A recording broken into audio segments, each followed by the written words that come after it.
France Bleu Provence Matin, Charlotte Coutard, Philippe Richard. 7h12 et le témoignage à présent sur France Bleu Provence d'une habitante de Marignane qui se bat contre la grande distribution. Bonjour Martine Donnette. Oui, bonjour. Merci d'être avec nous sur France Bleu Provence. Vous êtes une ancienne commerçante de la galerie marchande de Marseille-Vitrolles.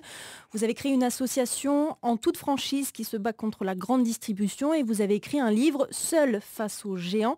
Martine Donnette, vous avez aussi écrit une lettre aux candidats à l'élection présidentielle pour leur demander de s'engager contre la concurrence déloyale de la grande distribution. Marine Le Pen et Nicolas Dupont-Aignan ont déjà signé. Qu'est-ce que vous leur demandez exactement ? Eh bien, nous, on demande le gel de toutes les autorisations de grande surface parce qu'on considère qu'aujourd'hui, donner des autorisations, c'est la mort certaine des commerces de centre-ville. Et le territoire est suffisamment maillé pour stopper et faire un état des lieux. Parce qu'aujourd'hui, non seulement on donne des autorisations à tout va, mais en plus, ils exploitent des surfaces illicites sans qu'on en connaisse exactement le nombre de mètres carrés. Donc, c'est une concurrence déloyale. Et en plus, c'est un abus de position dominante parce qu'aujourd'hui, le commerçant indépendant ne peut plus se développer. C'est-à-dire qu'il n'y a pas assez de transparence et pas assez de sanctions contre les grandes surfaces qui se développent de manière illicite, vous dites ? Voilà, le préfet ne va absolument pas contrôler puisque la loi, elle est justement là-dessus. Les lobbies de la grande distribution ont bien su manœuvrer parce que le texte de loi, c'est le préfet peut aller contrôler. Donc le préfet ne va jamais contrôler parce qu'il ne peut pas.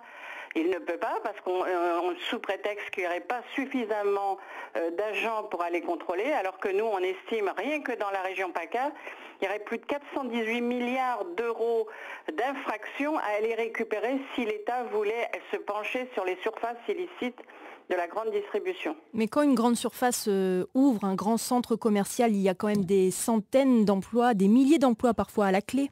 Oui, alors là, c'est justement M. Sarkozy et M. Fillon ont supprimé le critère à l'emploi.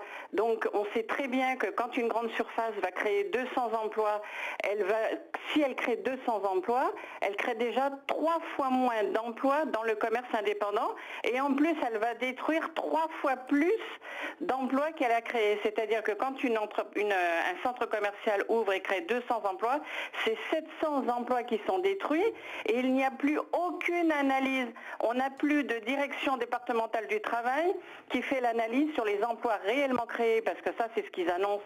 Mais il faudrait peut-être aller vérifier un an après les emplois vraiment créés. Et là, par exemple, il y a le village des Marques, par exemple, à Miramas qui va ouvrir avec des centaines d'emplois à la clé, des dizaines d'emplois.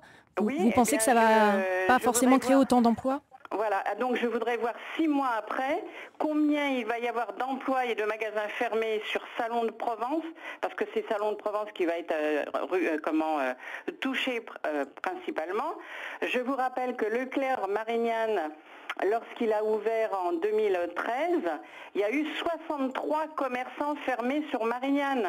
Mais ces 63 commerçants, ils n'apparaissent nulle part, puisque l'observatoire départemental qui servait à comptabiliser le nombre de magasins de petites entreprises avec leurs emplois, cet observatoire n'est plus tenu par la préfecture des Bouches-du-Rhône.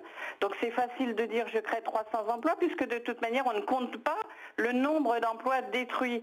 Et je vous rappelle quand même que les emplois de la petite distribution de proximité, c'est de l'emploi non délocalisable. Donc là aussi, vous demandez plus de transparence. Merci Martine Donnette. Je rappelle que vous avez écrit aux candidats à l'élection présidentielle pour demander de s'engager contre la concurrence déloyale de la grande distribution. Merci, bonne journée.